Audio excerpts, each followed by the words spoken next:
Bonsoir et merci d'être avec nous sur Al24 News pour ce nouveau numéro d'édition spéciale consacré une fois de plus aux derniers développements en Palestine. Une trêve précaire est entrée en vigueur ce lundi sur la bande de Gaza.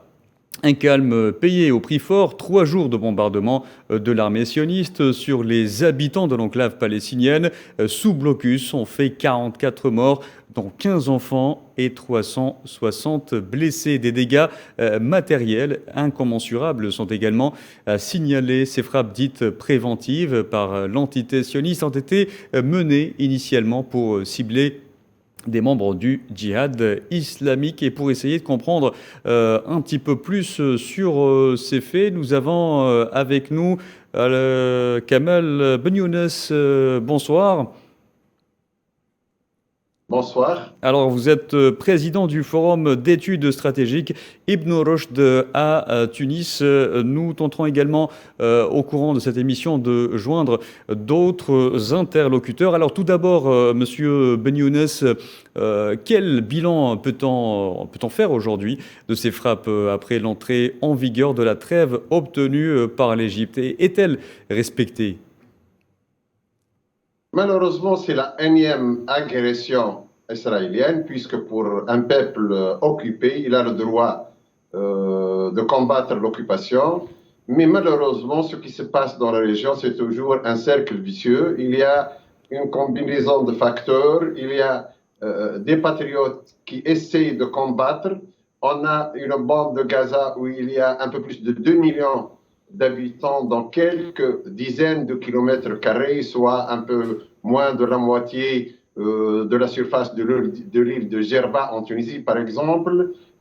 Tout le monde connaît la réalité. Il y a une manipulation, il y a une guerre par procuration dans toute la région. Il y a plusieurs dimensions de ce conflit. Il y a le facteur nationaliste palestinien, mais il y a aussi la complicité de certains dits nationalistes palestiniens, dits nationalistes arabes, dits chefs de gouvernement arabes indépendants, mais il y a aussi les enjeux internationaux. Ce qui se passe maintenant est connecté aussi au conflit d'intérêts en Israël, aux nouvelles campagnes électorales, à la crise politique interne en Israël, à la compétition au pouvoir à Tel Aviv et à Jérusalem, au conflit entre l'Iran et les États-Unis et les forces internationales qui essaient de relancer l'accord entre les États-Unis et l'Iran.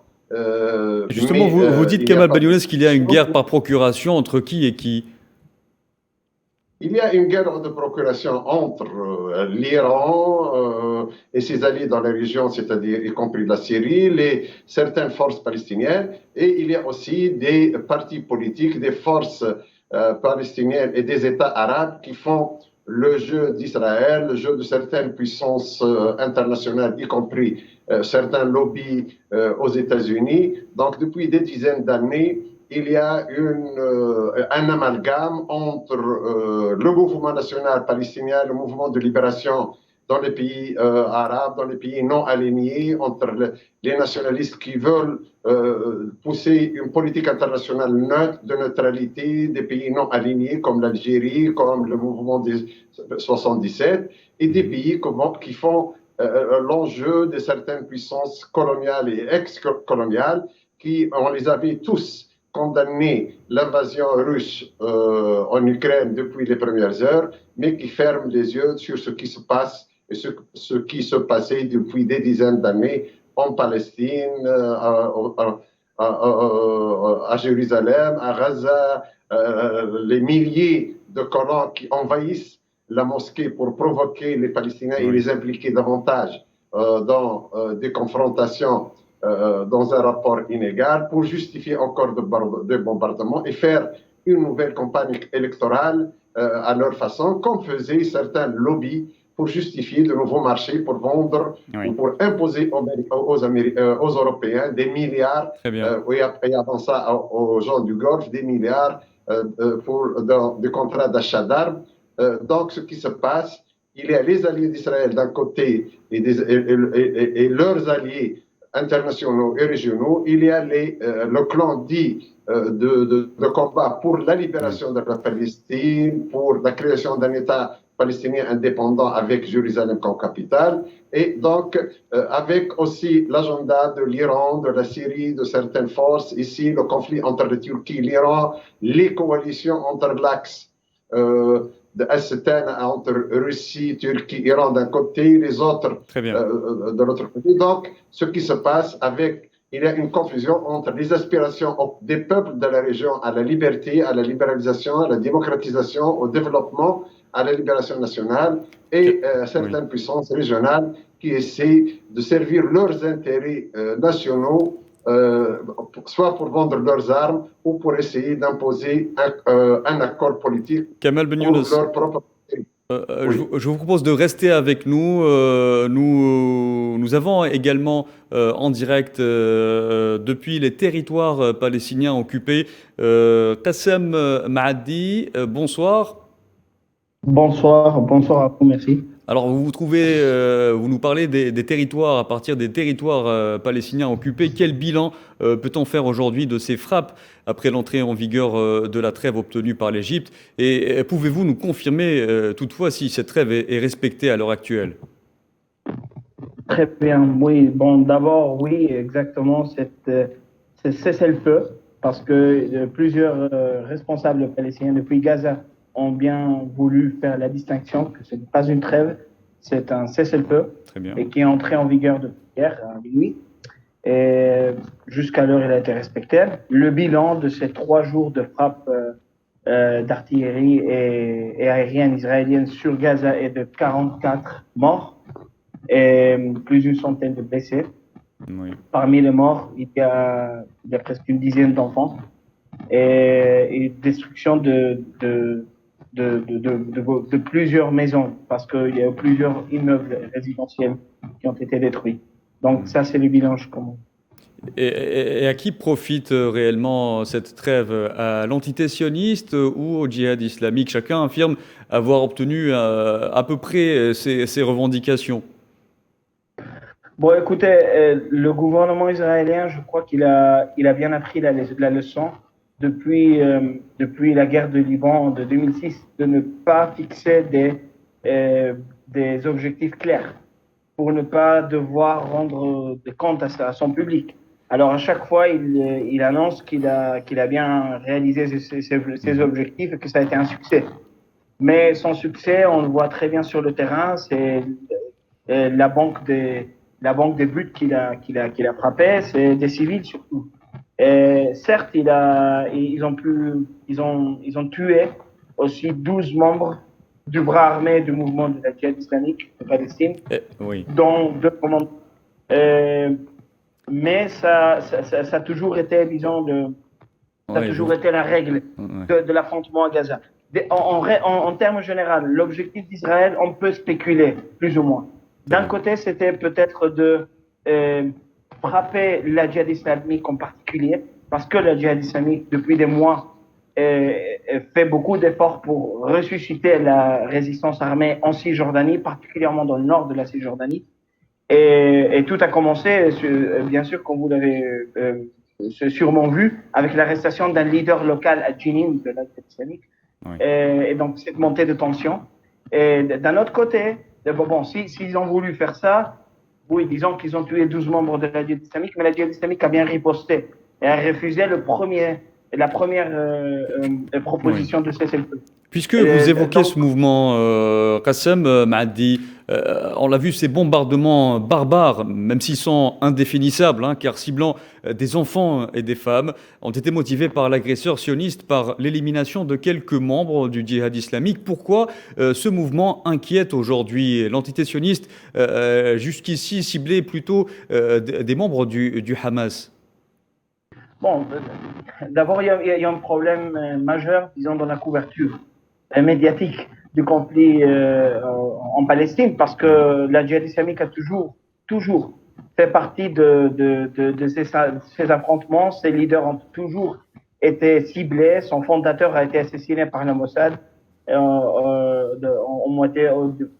en 95, je crois, et beaucoup de ses membres ont été ciblés. Donc, il n'y a pas vraiment de différence. Et d'autres mouvements similaires aussi divers idéologiquement. Mais disons qu'il y a toujours une concentration sur le Hamas parce que le Hamas est le mouvement le plus grand. Et disons que ça fait beaucoup plus de sensationnalisme médiatique de se concentrer sur un mouvement. Mais ça sert surtout le récit israélien, qui est de dire qu'il se bat contre un mouvement terroriste, entre guillemets. Alors que la vérité, c'est qu'il y a à Gaza une chambre d'opération qui réunit une douzaine de bras armés de beaucoup de mouvements palestiniens, encore une fois divers idéologiquement. Et derrière eux, il y a toute une société civile, des partis politiques qui ne sont pas dans l'action armée et qui sont derrière ou qui sont dans le même champ d'action. Et toute la Palestine qui se mobilise à chaque fois qu'il y a cet affrontement avec Gaza, et surtout les civils qui meurent, qui ne sont pas nécessairement affiliés ou proches d'un mouvement d'un autre.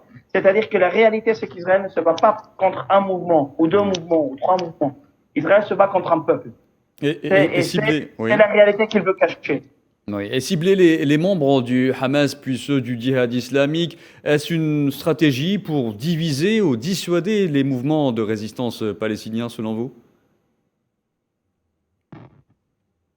Bon, écoutez, que cherche au final si Israël cherche à neutraliser un mouvement en ne pas touchant à ses membres à un moment donné, peut-être que c'est une stratégie. Mais disons, à long terme, ça n'aboutit pas à grand-chose. Oui. Parce que sur le terrain, tous les mouvements palestiniens continuent d'être ciblés. Peut-être à cet affrontement-là, le Hamas a été épargné, entre guillemets, disons-le comme ça. Mais ça ne veut pas dire que le conflit peut être réglé avec chaque mouvement séparément. Et le conflit de Gaza en particulier, pas celui de la Palestine en général, c'est encore plus vrai. Mais disons à Gaza, c'est impossible de concevoir qu'Israël puisse régler ses comptes avec chaque mouvement palestinien séparé. Et même si le Hamas n'a pas participé cette fois-ci dans les affrontements, ça ne garantit pas que dans le futur, ils ne seraient pas ciblés. De toute façon, il faut aussi écouter leur propre déclaration dans lesquelles ils ne se dissocient pas de ce qui vient de se passer. Donc, ce que je veux dire, c'est qu'il faut regarder plus large que simplement les différents groupements et leurs différences internes. C'est une question plus large. Qassam Maaddi, restez avec nous. Nous avons également en ligne Ziad Meddour, professeur à l'université d'Al-Aqsa de Gaza. Bonsoir, monsieur Meddour. Bonsoir. Alors, je vais vous poser la même question que mes deux premiers invités.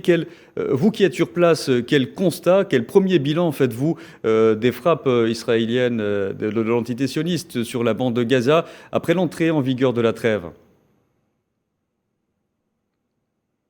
Écoutez, il y a plusieurs bilans. Donc, il y a un bilan humanitaire, il y a un bilan politique. Donc, chaque parti, il a des intérêts. Et maintenant, chacun est en train de faire le bilan. Moi, je vais parler au nom de cette population civile. La population civile de Gaza, aujourd'hui, le lendemain du cessez-le-feu, un cessez-le-feu fragile jusqu'à maintenant, et la population de Gaza, elle est en train de pleurer ses martyrs. Elle est en train d'aller consoler les blessés. Et elle est en train de constater les dégâts. Pour dresser un bilan rapide, jusqu'à cet après-midi, il y a 46 martyrs, parmi eux 16 enfants et 5 femmes et 3 personnes âgées et plus de 360 blessés, en majorité des civils. Donc l'objectif israélien numéro 1, c'est vrai, les invités, ils ont parlé de mouvements de résistance, voilà, mais comme je viens de dire, chacun il a des objectifs. Je pense que le vrai objectif israélien, c'est mettre la pression sur cette population. Et je pense que les Israéliens, ils veulent vendre cette population de Gaza, parce que entre l'entité sioniste et la bande de Gaza, il y a une histoire de vengeance. D'ailleurs, à l'époque, Yitzhak Rabin, elle a dit... La liaison est très mauvaise. C'est une bastion de résistance. Même après Oslo, Gaza, elle était toujours un bastion de résistance. Et même après les plein de négociations de paix, voilà, nous sommes occupés et le droit international nous donne le droit à résister. Il y a plusieurs formes de résistance en Palestine. Il y a la résistance par la voie politique, comme utilise l'autorité palestinienne.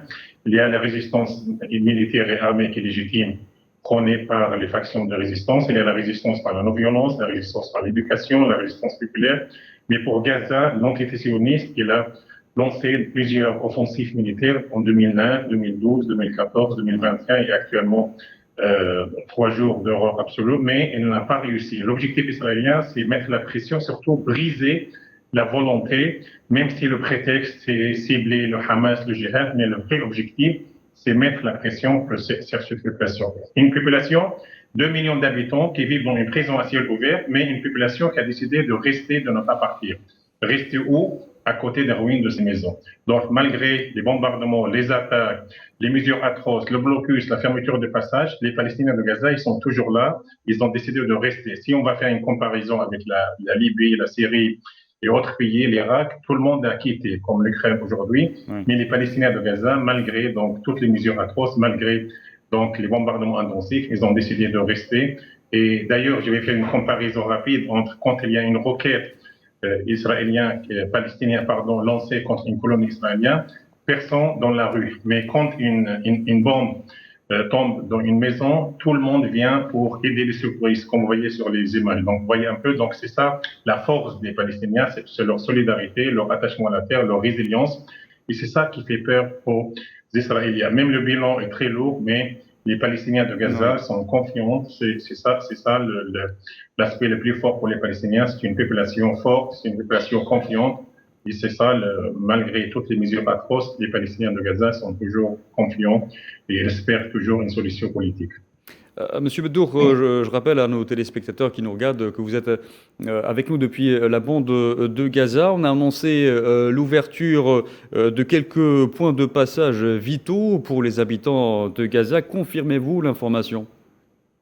Écoutez, pour que les choses soient claires, ce matin, il y avait une ouverture partielle seulement. Il y avait eu 15 camions pour l'entrée de fioul et de carbone pour la seule centrale électrique de Gaza. Oui. Qui était à l'arrêt.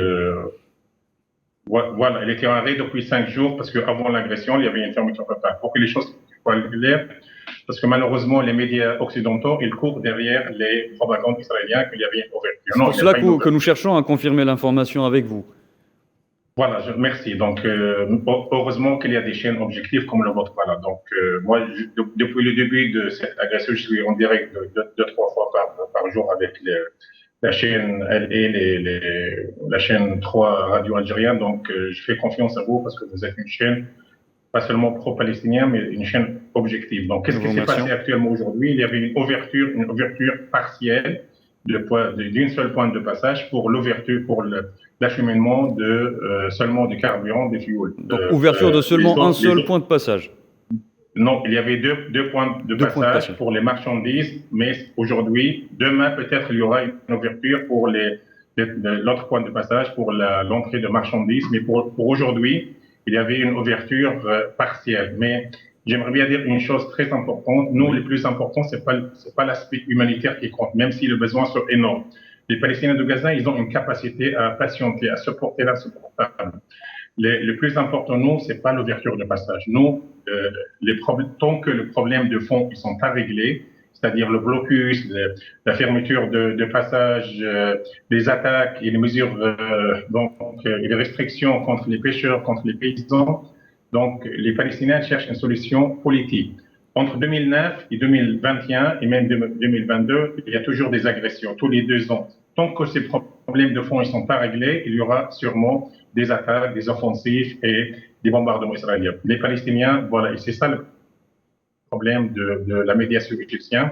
Et malheureusement, les factions et les partis politiques comme le Hamas qui dirigent la bande de Gaza, que malheureusement, ils sont obligés à faire des concessions. Pourquoi? Parce qu'ils veulent sauver la population des bombardements, des agressions, mais au fond, il faut régler le problème de fond parce que depuis 2009 jusqu'à 2022, chaque année, chaque 2 ans, il y a des agressions, il y a des bombardements, il y a des offensives, il y a des carnages avec des centaines, voire des milliers de morts, des martyrs et des blessés et des destructions massives. Donc, mais le plus important pour nous, il faut que l'autorité palestinienne, les partis politiques et les factions insistent pour régler le problème de fond. C'est pour cela que nous, on fait confiance à l'appel de l'Algérie de cette rencontre d'unité nationale en novembre prochain à Alger pour essayer de régler le problème de la division. Justement, puisque vous évoquez les efforts diplomatiques menés par l'Algérie, vous le savez, Alger organise un sommet de la Ligue arabe qui est quasiment dédié à la question palestinienne.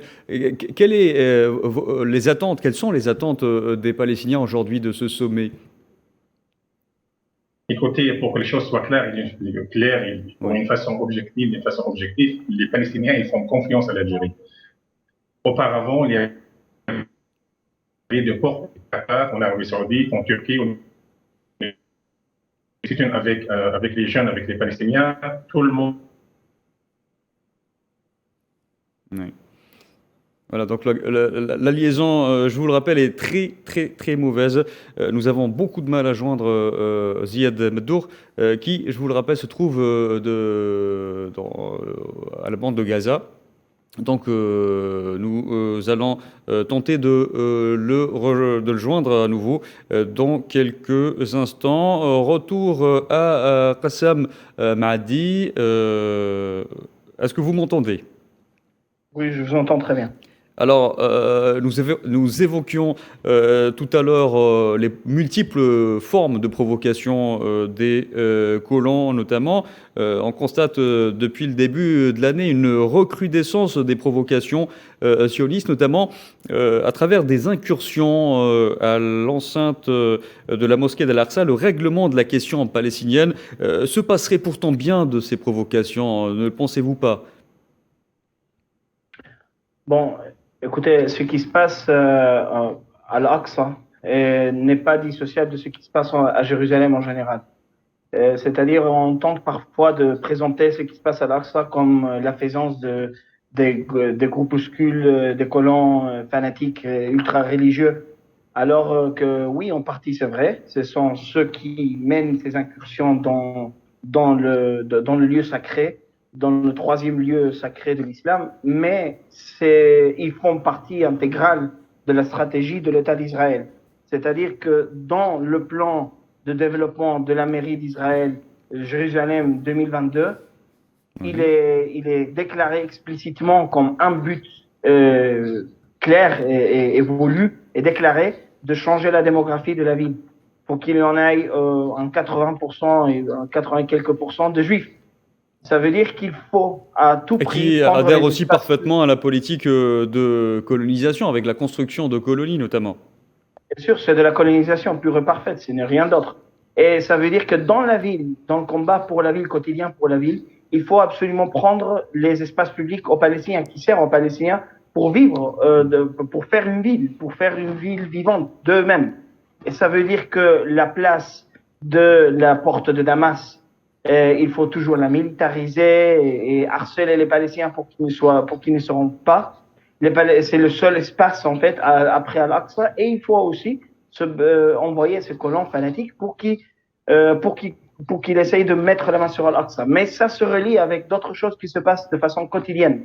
C'est-à-dire, par exemple, la démolition en continu des maisons, des propriétés. Aujourd'hui même, à Djaba, Djaba est une petite bourgade qui fait partie du nord de la région de Jérusalem. 30 Palestiniens sont restés sans maison parce qu'on leur a démoli leur maison. Parce que les lois israéliennes pour construire à Jérusalem sont discriminatoires. Un Palestinien peut passer 30 ans avant d'avoir le non, la réponse négative à sa demande d'un permis de construction après avoir dépensé des sommes d'argent qui suffisent pour construire la maison. Mais comme par hasard, quand des colons juifs mettent la main sur une maison, alors l'autorisation de construction, automatiquement, elle est donnée. Alors, c'est une guerre démographique qui se passe. Et elle n'est pas dissociable de ce qui se passe à Gaza. En ce moment, oui. C'est très important. Parce que si les Palestiniens ont prouvé quelque chose l'année dernière, en mai de l'année dernière, c'était alors que la cour israélienne essayait d'expulser des familles palestiniennes de chez eux dans le quartier de Sheikh Jarrah à Jérusalem. Gaza s'est mobilisé.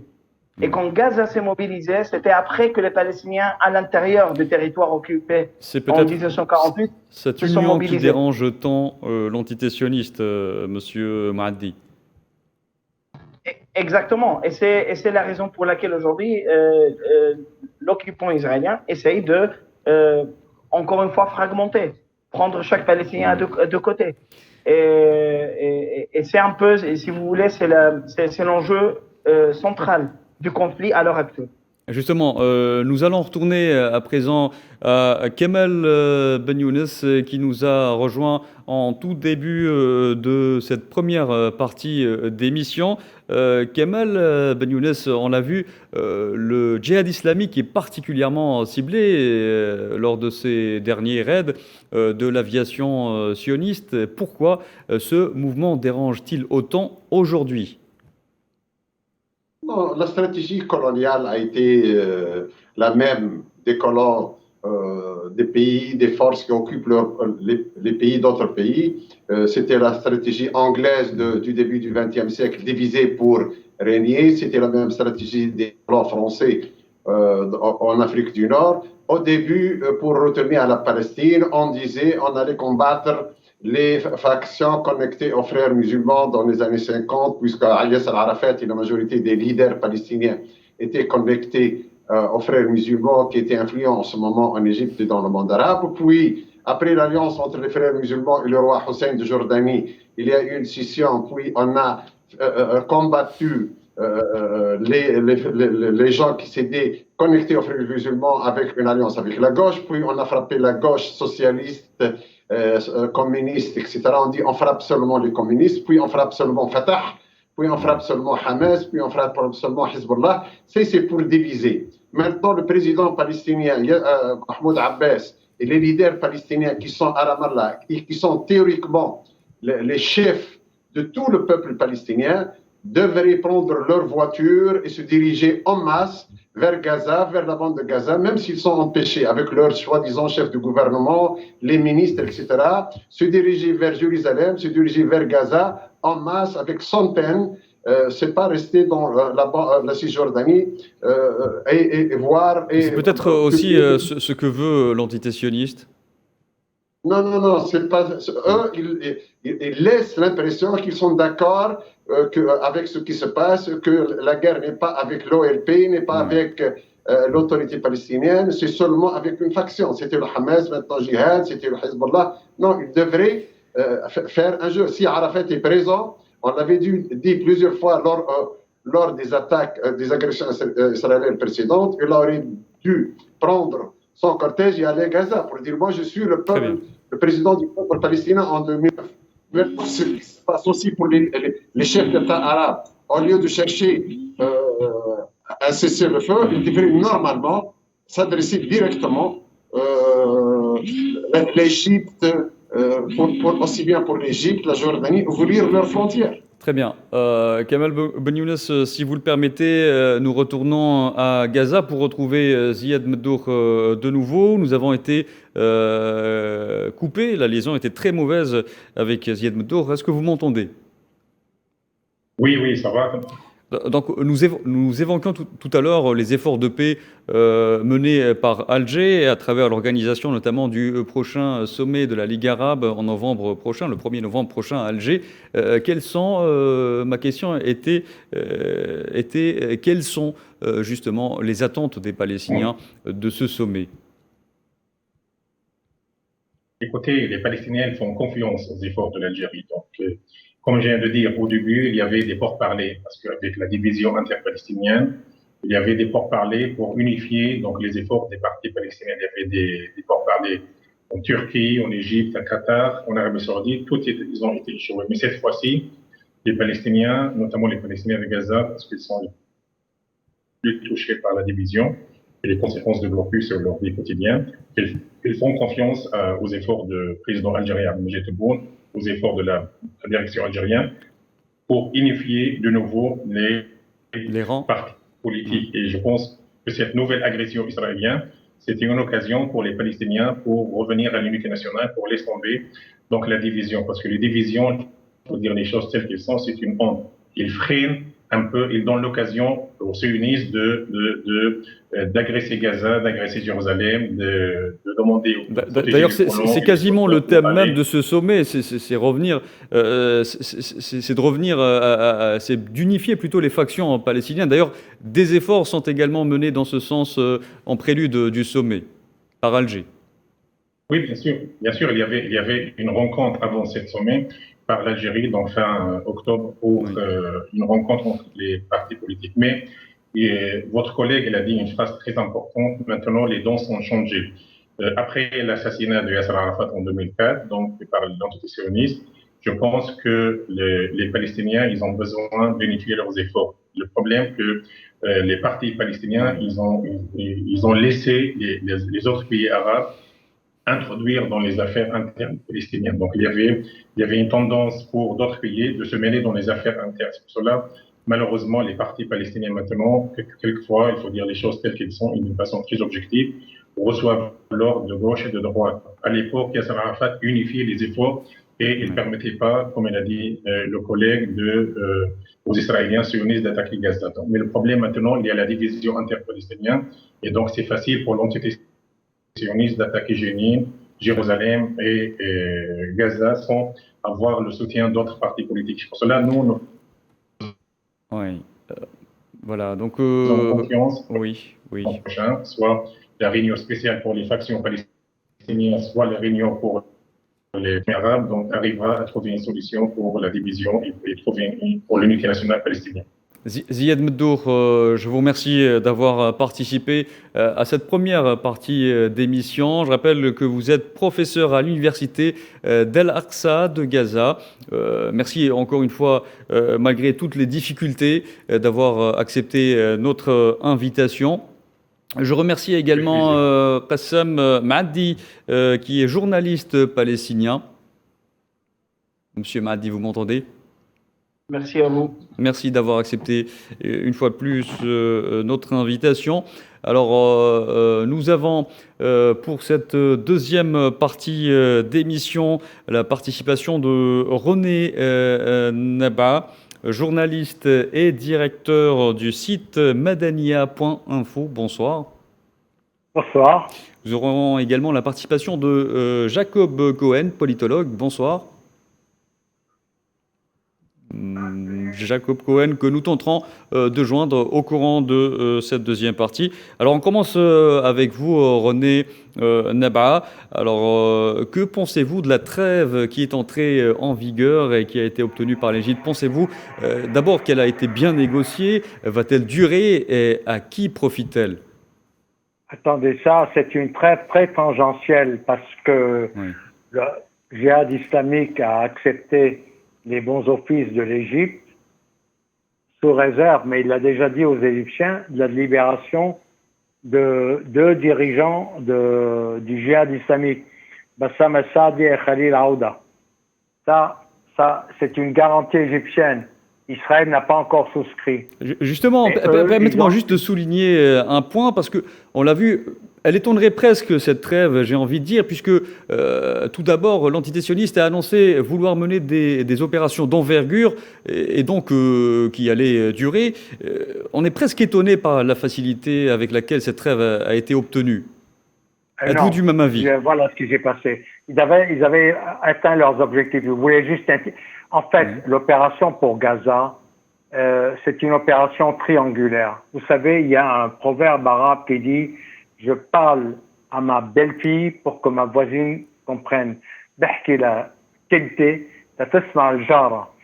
Ils ont frappé fort à Gaza, le maillon le plus faible de Gaza, le djihad islamique et non pas le Hamas, pour donner un message indirect au Hezbollah qui a menacé qu'à la fin du mois d'août, si jamais il n'y avait pas un accord sur la délimitation des zones offshore et de l'autorisation accordée par les Américains aux compagnies pétrolières occidentales de prospecter les champs pétrolifères libanais, le Hezbollah devait passer à l'action.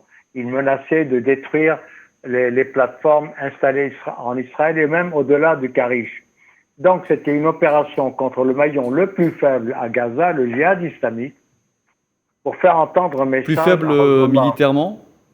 C'est une opération en billard à 3 bandes. Mais le problème, c'est que... Qu'entendez-vous, Monsieur Nabaa, par la faiblesse du djihad islamique?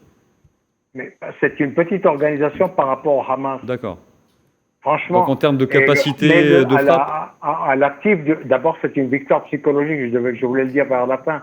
Quelles que soient les pertes infligées, la mort de 2 dirigeants de premier plan du djihad islamique, le Taïsir Jarbari et Khaled Mansour, c'est une victoire psychologique dans le rapport de force et dans la configuration, dans la perception qu'ont les rapports de force. Les gens, si c'est une puissance atomique, n'a pas pu avoir raison au bout de 3 jours d'une organisation qui est infiniment moins puissante et moins nombreuse que le Hamas, qui a tenu tête pendant 3 jours, qui a réussi à expédier 950 missiles de fabrication artisanale. Elle n'a pas l'armement du Hamas, ni encore moins celui du Hezbollah. Donc, 950 missiles de fabrication artisanale. Ça a suscité le déclenchement du dôme d'acier, le dispositif de défense israélien qui est un des plus sophistiqués, qui coûte de milliards de dollars. Chaque missile artisanal déclenché qui coûte 100 dollars, il doit être intercepté par des missiles du dôme d'acier qui coûtent 2 à 3 millions de dollars. Alors 950. Oui. Pour les bombes, ça va coûter cher. La fois passée, l'Amérique a remplacé les missiles tirés dans Saif al-Quds. En fait, Israël, qui est en période préélectorale, il a voulu envoyer un double message au Hezbollah qu'on ne se laissera pas intimider, et aux Palestiniens, ce que vous avez fait à Saif al-Quds il y a 1 an, vous ne serez plus capable de le faire. Vous nous avez obligés à fermer notre espace aérien israélien pendant 3 jours. Pour la première fois depuis la création de l'histoire d'Israël, la proclamation d'indépendance unilatérale, l'espace aérien israélien a été interdit à la navigation aérienne pendant 3 jours. Ça a été un coup dur psychologiquement. Deuxièmement, contre le djihad islamique, ils n'ont même pas réussi, ils n'ont pas osé faire une incursion à Gaza. L'arme blindée n'est plus équipée. Vous savez, le Hamas et le djihad islamique, grâce à la Syrie et le Hezbollah, ont été ravitaillés en missiles Cornet, qui sont des missiles anti-chars. Et depuis déjà 4 ans, Israël ne se hasarde plus à attaquer Gaza par la terre. Et donc, tant qu'on n'a pas occupé un territoire, on ne peut pas marquer des buts. Malgré les pertes douloureuses, le fait que le Gaza soit privé d'électricité avec la canicule, les conditions très précaires, des conditions sanitaires très précaires, c'est une victoire psychologique importante. Oui. Très bien, nous allons peut-être... Ils n'ont pas réussi à atteindre. Oui. Restez avec nous. Mais le problème, c'est que c'est une victoire du djihad islamique. Très bien. C'est une formation qui n'a jamais défailli, qui a toujours été, même au plus fort du printemps arabe, elle est restée fidèle à Hezbollah, à l'Iran, à la Syrie, à ce qu'on appelle l'axe de la résistance, contrairement au Hamas. Là, le Hamas, c'est un point noir qu'il vient de faire, qui ne s'est pas porté au secours de son petit frère, qui est palestinien comme lui, qui est comme Gaza avec lui, qui défend Gaza comme lui, et il est resté l'arme au pied sans porter secours. Très bien. Nous allons entendre peut-être René Nabaa, si vous le permettez, l'analyse, ou du moins ce que pense Jacob Cohen de tout cela. Monsieur Cohen, vous m'entendez ? Oui. Alors bonsoir, nous avions un petit peu de mal à vous joindre au début de cette deuxième partie d'émission. Alors que pensez-vous? Monsieur Nabaa a parlé de faiblesse du djihad islamique. C'est la raison pour laquelle, selon lui, il a été la cible cette fois-ci de frappe de l'entité sioniste pour envoyer notamment un message au Hamas ou au Hezbollah. Qu'en pensez-vous, monsieur Cohen? C'est difficile d'entrer dans la psychologie ou la stratégie israélienne parce qu'en fait, pour moi, la stratégie sioniste, c'est de maintenir un état de tension, disons, d'intensité basse ou moyenne pour entretenir cet état vis-à-vis de sa propre population et pour montrer aux Palestiniens qu'ils sont les maîtres du jeu. Voilà. Et donc, ce sont eux qui sont allés arrêter un dirigeant du djihad islamique à Jenin ou à Naplouse, je ne me souviens plus, excusez-moi, il y a quelques jours, et qui ont soi-disant monté toute cette affaire en disant que le djihad islamique allait certainement répondre. Et donc, pendant 3-4 jours, ils ont maintenu la population du sud israélienne dans un état de tension en espérant que le djihad islamique allait lancer des roquettes et justifier sa frappe. Or, le djihad islamique ne l'a pas fait et donc ils ont frappé quand même. Bon, cette fois-ci, ils ont choisi de frapper uniquement le djihad islamique, peut-être aussi pour titiller le Hamas pour voir jusqu'à quel point il peut réagir ou pas. Oui. Et la prochaine fois, ça sera le Hamas. Enfin, je veux dire, ce n'est pas... ce sont des éléments que seule l'armée sioniste détient en main propre. C'est elle qui fait que c'est cette armée qui décide quelle carte elle va jouer à un moment ou à un autre. C'est peut-être une stratégie, Monsieur Cohen, pour diviser ou dissuader les mouvements de résistance palestiniens. Ah, certainement.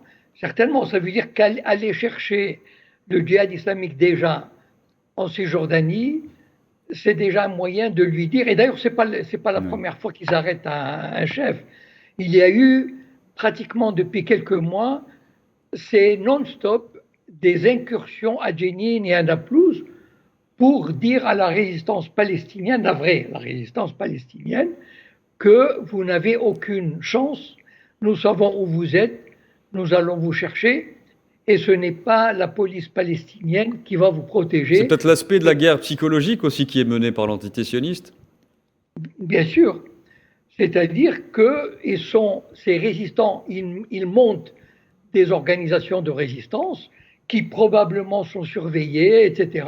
Et puis l'armée sioniste frappe quand elle veut, comme elle veut, et elle a la liberté d'intervention en Cisjordanie, malheureusement, c'est-à-dire contrairement aux accords d'Oslo. Oui. Et donc, ces mouvements, et avec la bénédiction tacite de l'autorité palestinienne, qui considère le Hamas et le djihad islamique comme des éléments qui contestent son autorité. Et donc, il faut savoir une chose, c'est que Israël a besoin de maintenir un état de tension. Vous savez que le Hamas, par la voix de Jimmy Carter, avait proposé, Jimmy Carter l'avait dit, il avait rencontré les dirigeants du Hamas, que le Hamas est intéressé par une trêve longue durée. Mais Israël n'est pas intéressé par ça. Il faut qu'il crée une tension. Il faut qu'il montre sa force, même vis-à-vis de sa population. Il ne faut pas que la population israélienne s'endort et se dise « enfin, nous pouvons vivre en paix avec les Arabes ». Il faut que l'Israélien considère qu'une paix est impossible avec l'Arabe. Et ça, l'Israélien, le citoyen israélien, malheureusement, on est profondément convaincu, et il faut que le complexe que moi j'appelle militaro-sécuritaire sioniste lui rappelle régulièrement. C'est un État qui doit vivre sur le pied de guerre. Et peut-être que l'entité sioniste a peut-être réussi sur ce point-là, puisqu'on constate aujourd'hui que les factions palestiniennes, avec l'autorité palestinienne, sont loin d'être d'accord aujourd'hui. Et peut-être qu'ils ont besoin aussi, plus que jamais, de s'unir en ces temps de violence, recrudescence des violences. Il y a deux camps irréconciliables. Malheureusement, Israël a réussi aussi un coup de maître, c'est que aujourd'hui, le mouvement palestinien est divisé en deux parties antagoniques qui ne pourront jamais s'unir. C'est-à-dire, il y a l'autorité palestinienne d'un côté, qui est reconnue par la communauté internationale, enfin, etc. Et puis les autres mouvements qui sont qualifiés de terroristes. Et malheureusement... Pourquoi vous dites jamais, M. Cohen? Parce que l'autorité palestinienne est constituée de traîtres à la cause palestinienne et que l'autorité palestinienne ferme les yeux sur les exactions des militaires sionistes qui rentrent dans Naplouse, dans Jenin, dans Bethléem, partout, alors que, contrairement aux accords d'Oslo, les forces israéliennes n'ont pas le droit d'y pénétrer, que l'autorité palestinienne collabore étroitement en matière de sécurité, n'a jamais cessé collaboration sécuritaire depuis les accords d'Oslo. Je dis bien, jamais ils n'ont interrompu. Et donc, les Israéliens font, et la communauté internationale font en sorte de caresser l'autorité palestinienne dans le sens du poil. On leur donne des centaines de millions de dollars chaque année. On construit une nomenclatura palestinienne à qui on fait croire qu'un jour elle aura un État. Et donc cette autorité palestinienne considère le Hamas et le djihad islamique non comme des mouvements de résistance, mais comme des mouvements qui veulent saper son autorité légitime.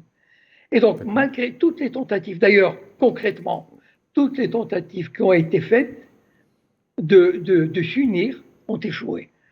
C'est pas... Voilà, moi je... Regardons la réalité. Vous imputez l'entière responsabilité sur l'autorité palestinienne. Évidemment, puisque l'autorité palestinienne, le Hamas et le djihad islamique et le FPLP ne veulent pas collaborer. C'est-à-dire, ils veulent bien signer une paix ou un accord, type d'accord d'Oslo, mais un accord ou un traité qui amène un véritable État palestinien. Or, les accords d'Oslo sont une arme. Ouais. Et la responsabilité dans tout cela de la communauté internationale et des institutions internationales comme les Nations Unies. Oui.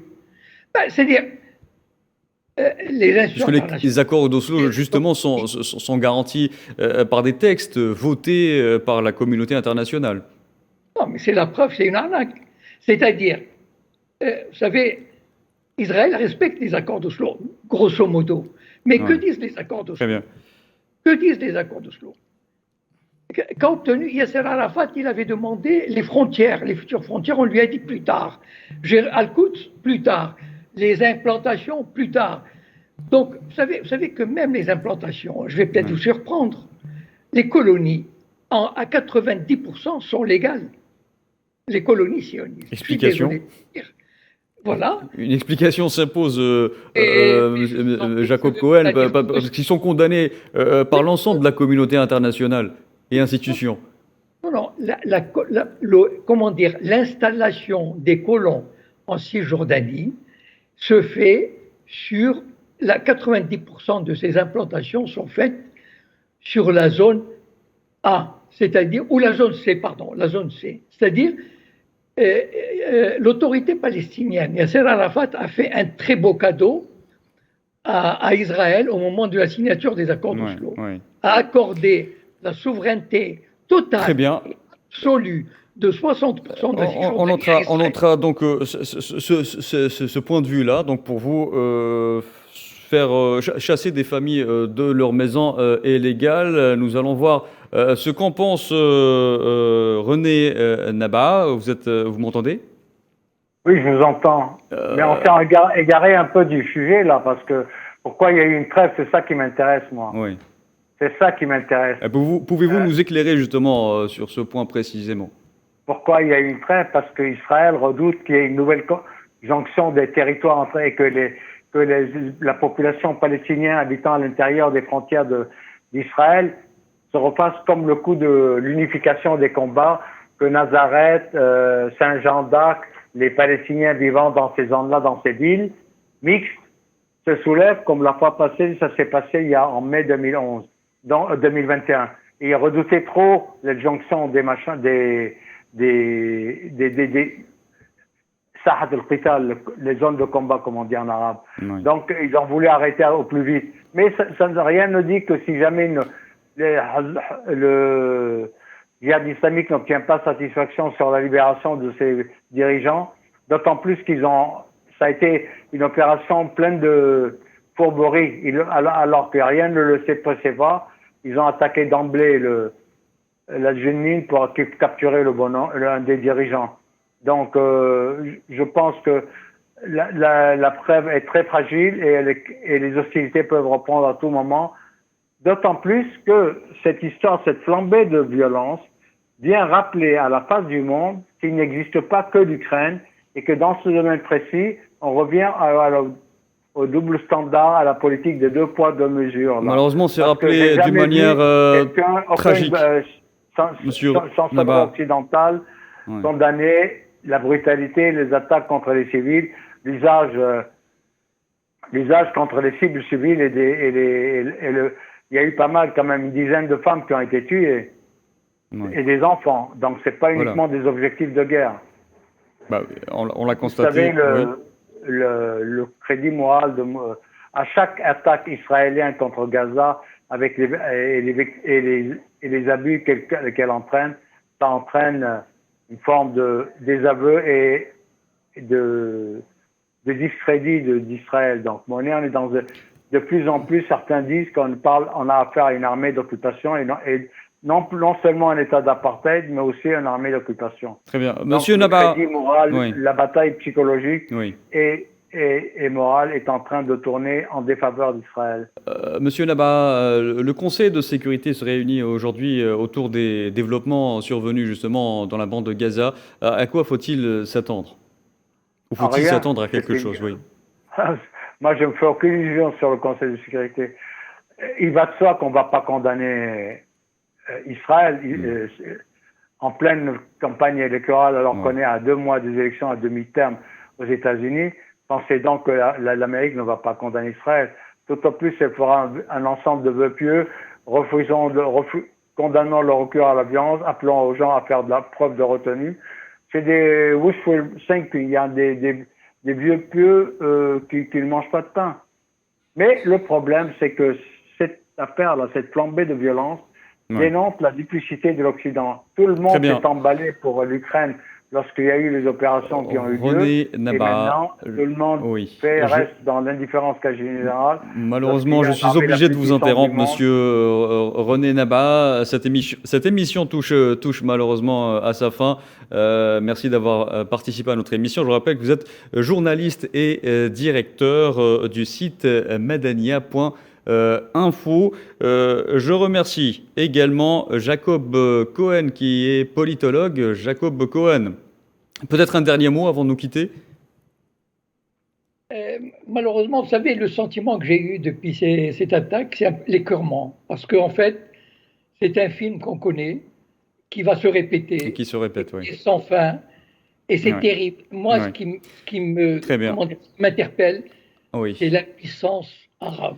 Voilà.